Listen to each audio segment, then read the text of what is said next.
नमस्कार बच्चों। Jammu and Kashmir board of school education की छठी की पाठ्य पुस्तक पुष्प भाग 1 में से आज हम इसका 13वां पाठ, जिसका नाम है श्री वैष्णो देवी की यात्रा, इसे पढ़ेंगे। और इस पाठ के माध्यम से हम श्री वैष्णो देवी यात्रा जो है उसके बारे में जानेंगे।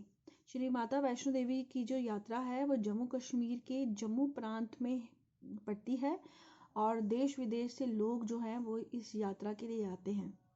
तो आइए बच्चों, मैं आज आपको इस यात्रा पे ले जाती हूँ। इसके साथ ही जैसे कि मैं आपसे पहले भी हमेशा कहती हूँ कि वीडियो जब भी आप सुने, साथ में अपनी पाठ्य पुस्तक जो है उसको भी खोलें और साथ साथ उसको भी वहाँ से वीडियो सुनते जाएं और साथ साथ इस पाठ का अध्ययन आप भी करते जाएं। तो आइए आज हम चलते हैं माता वैष्णो देवी की यात्रा पर। पाठ 13वां, श्री वैष्णो देवी की यात्रा। वेद और पुराण हमारे प्राचीन धर्म ग्रंथ हैं। इनमें देवी देवताओं संबंधी अनेक कहानियां मिलती हैं। इनमें मुख्यतः एक ही शक्ति को कई नामों से पुकारा गया है, जैसे दुर्गा, कात्यायनी, सरस्वती, अंबिका आदि। कुछ पुराणों में इसी शक्ति को वैष्णवी भी कहा गया है। जम्मू प्रांत में शिवालिक पहाड़ियों का सिलसिला दूर दूर तक फैला हुआ है। अब यहाँ से आपको पता चल गया कि जम्मू प्रांत जो प्रांत है वहाँ पे कौन जो पहाड़ियाँ, उनका नाम क्या है? शिवालिक पहाड़ियाँ। ठीक है। जम्मू शहर से लगभग 45 किलोमीटर उत्तर दिशा में कटरा के पास इन पहाड़ियों का एक भाग चित्रकूट कहलाता है। इसी चित्रकूट में वैष्णो देवी की प्रसिद्ध और पवित्र गुफा है। वैष्णो देवी के नाम के साथ प्रायः माता विशेषण भी जोड़ा जाता है। यदि कोई इतना ही कह दे कि वह माता जा रहा है अथवा माता गया था, तो उसके माता वैष्णो देवी के पवित्र तीर्थ जाने का संकेत मिल जाता है। कहते हैं कि बड़े बड़े ऋषि मुनि तथा राजा पांडु अपनी दोनों पत्नियों कुंती और माद्री के साथ लंबे समय तक यहाँ रहे थे। माता की पवित्र गुफा में सप्त ऋषियों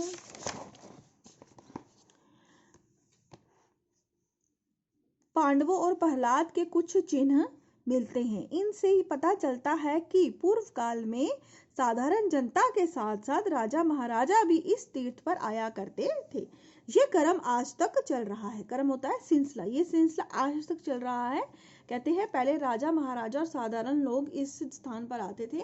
तो आज हम कह सकते हैं कि बड़े बड़े जो मशहूर लोग हैं, चाहे वो नेता हैं, राजनेता हैं, हीरो हीरोइंस हैं, और भी मशहूर जो लोग हैं वो, और उनके साथ साथ जो साधारण जन समुदाय है वो भी माता वैष्णो देवी के दर्शनों को आज तक जो है वो जाता है। और ये बहुत आदिकाल से सिलसिला चला आ रहा है। ईश्वर 3 रूपों में प्रकट होते हैं, सृष्टिकर्ता के रूप में, पालनहार के रूप में और वैष्णो और संहारक के रूप में महेश। ईश्वर 3 रूप में प्रकट होते हैं। ये किसकी बात हो रही है यहाँ पे हिंदू मैथोलॉजी की बात हो रही है कि हिंदुइज्म में जो लोग विश्वास करते हैं वो ये मानते हैं कि ईश्वर के 3 रूप हैं, जिन्हें हम ब्रह्मा विष्णु महेश भी कहते हैं। इन तीनों रूपों की 3 शक्तियां मानी जाती हैं, सरस्वती, लक्ष्मी और महाकाली। विश्वास किया जाता है कि वैष्णो देवी ईश्वर की इन तीनों शक्तियों की अवतार है। माता वैष्णो देवी के मंदिर में 3 पिंडियों की पूजा की जाती है। ये 3 पिंडियां इन्हीं 3 शक्तियों की प्रतीक है।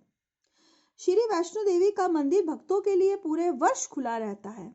चैत्र तथा अश्विन के नवरात्रों में माता के दर्शनों का विशेष महत्व माना गया है। चैत्र आपका देसी महीना जो है वो अंग्रेजी के हिसाब से ये अप्रैल में आता है, और अश्विन महीना जो है ये सितंबर अक्टूबर के बीच में आता है। तो आपने देखा है इन दोनों महीनों में नवरात्रे पड़ते हैं, और इसलिए इन महीनों में माता वैष्णो के दर्शन करने का महत्व ज्यादा है। यहाँ विभिन्न जातियों तथा धर्मों के लोग समस्त भेदभाव भुलाकर आते हैं, एक साथ उठते बैठते हैं, एक साथ यात्रा करते हैं। तभी तो ये धर्म स्थल भारत की विविधता में एकता उत्पन्न करने में सहायक सिद्ध होता है। जम्मू से कटरा तक पक्की सड़क है और मोटर कार, बस आदि में जाया जा सकता है। अब जम्मू से जब आप चलेंगे तो पहला पड़ाव जो है वो जम्मू है और दूसरा आपका पड़ाव जो आ गया वो आ गया कटरा। तो आपको जम्मू से कटरा जाना है। उसके आगे यात्रा पैदल है। कटरा तक तो गाड़ी वगैरह मिल जाएगी, लेकिन उसके बाद आपको पैदल यात्रा किस पे, खच्चरों पे, पालकियों में अथवा पिठुओं पर जाती है। भगत जन वैष्णो देवी की यात्रा में भक्ति गीत तथा जय माता दी की के जयकारे बार बार बोलते जाते हैं। इन जयकारों से भगत जनों में एक अद्भुत स्फूर्ति आती है और वे अपने लक्ष्य की ओर बढ़ते जाते हैं।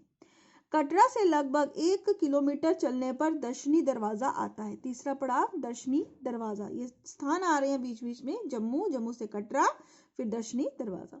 यहाँ से चित्रकूट और दर्शनी दरवाजा से क्या है, चित्रकूट पर्वत के दर्शन होते हैं। थोड़ी दूर आगे जाने पर बाणगंगा, दर्शन दरवाजे के बाद बाणगंगा दिखाई देती है, जिसमें यात्री स्नान आदि करते हैं। बाणगंगा से आगे यात्रा के 2 मार्ग हैं, एक सड़क का है और दूसरा पगडंडी का।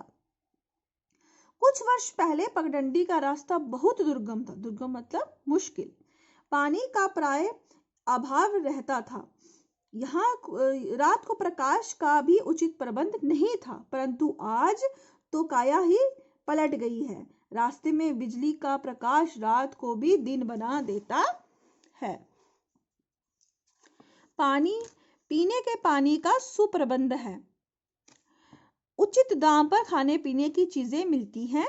स्थान स्थान पर विश्राम स्थल और शौचालयों का प्रबंध है। वैष्णो देवी से संबंधित समस्त कार्य एक प्रबंधक मंडल वैष्णो देवी श्राइन बोर्ड करता है। इसके अध्यक्ष राज्यपाल होते हैं। तो वैष्णो देवी जो यात्रा है उसका जो समस्त कार्य है उसको देखने के लिए एक वहां पे मंडल का, कमेटी का गठन किया गया है, जिसका नाम है वैष्णो देवी श्राइन बोर्ड। और इसके हेड या इसके चेयरमैन कौन होते हैं, राज्यपाल। उस जम्मू कश्मीर के जो गवर्नर हैं उनके अंडर ही ये सारा का सारा जो कमेटी है ये काम करती है, उनकी देखरेख में। बाणगंगा से आगे लगभग 1.5 किलोमीटर की दूरी पर चरण पादुका। अब अगला स्थान कौन सा आएगा बाणगंगा के बाद, चरण पादुका नामक स्थान है। यहाँ एक छोटा सा मंदिर है जिसमें यात्री माता के चरणों की पूजा करते हैं। चरण पादुका से लगभग 3 किलोमीटर की दूरी पर आदि कुंवारी नामक पवित्र स्थान है। चरण पादुका के बाद आदि कुंवारी। ये स्थान अत्यंत रमणीय है। मीलों तक शतशृंग पर्वत की ऊंची चोटियां तथा चीड़ और देवदार के वृक्षों के मनमोहक दृश्य देखते ही बनते हैं। यहाँ से दूर नीचे कटरा और इसके आसपास का जो दृश्य दिखाई देता है उसे देखकर मन पुलकित हो उठता है। पुलकित यानी खुश। यहाँ से नीचे जो कटरा दिखाई देता है, ऊंचा स्थान है, तो मन जो है बड़ा खुश होता है। आदि कुंवारी के स्थान पर वैष्णो देवी ने तपस्या की थी और कुंवारी रहने का व्रत धारण किया था। आम बोलचाल में इस स्थान को अर्धकुंवारी कहा जाता है। कहते हैं कि यहाँ पर माता ने महिषासुर नामक राक्षस का वध किया था। यात्रियों की सुविधा को ध्यान में रखते हुए यहाँ धर्मशालाएं और दुकानों का निर्माण किया गया है। यहाँ गर्भजून नामक एक छोटी सी गुफा है। इसकी लंबाई लगभग 5 मीटर है। इसके बीच का रास्ता इतना संकरा है कि इसे रेंग कर पार किया जाता है। भक्तजन का विश्वास है कि इस गर्भजून में बैठकर वैष्णो देवी ने 9 महीने तक तप किया था।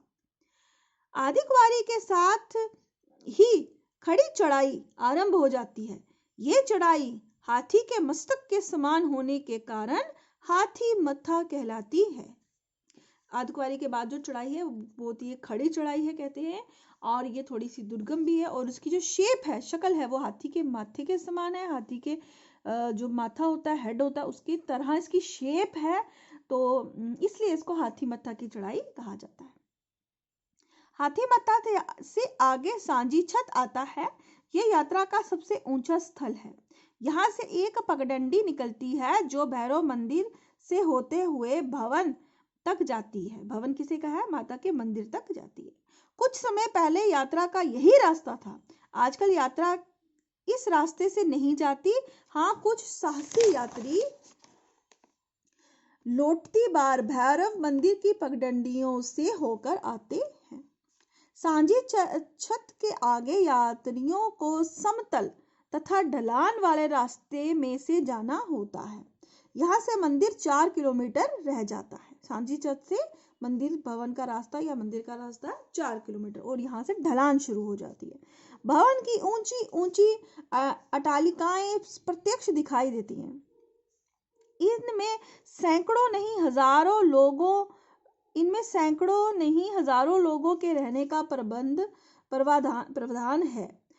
पंक्तियों से सजी दुकानें और आते जाते यात्रियों को देखकर किसी विशेष उत्सव का भ्रम होने लगता है। कहता है कि इतना रश होता है, लोग आ रहे हैं जा रहे हैं, तो ऐसे लगता है कि कोई इम्पोर्टेंट यहाँ पे कोई मेला या उत्सव या कोई त्योहार जिस तरह का माहौल वहां पे होता है।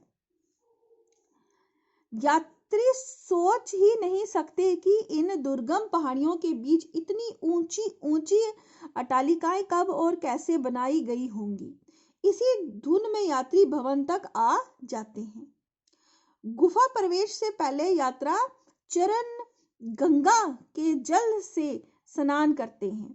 वहां पे एक चरण गंगा नामक जो है एक आप कह सकते हैं छोटी सी नदी तो नहीं है, पहाड़ों के ऊपर से पानी आता है, तो उसी में जो है यात्रा कहते हैं भवन से ये पानी आ रहा है ऊपर पहाड़ों से, तो उसमें वहां पे यात्री जो है स्नान भी पहले करते हैं दर्शन करने से पहले।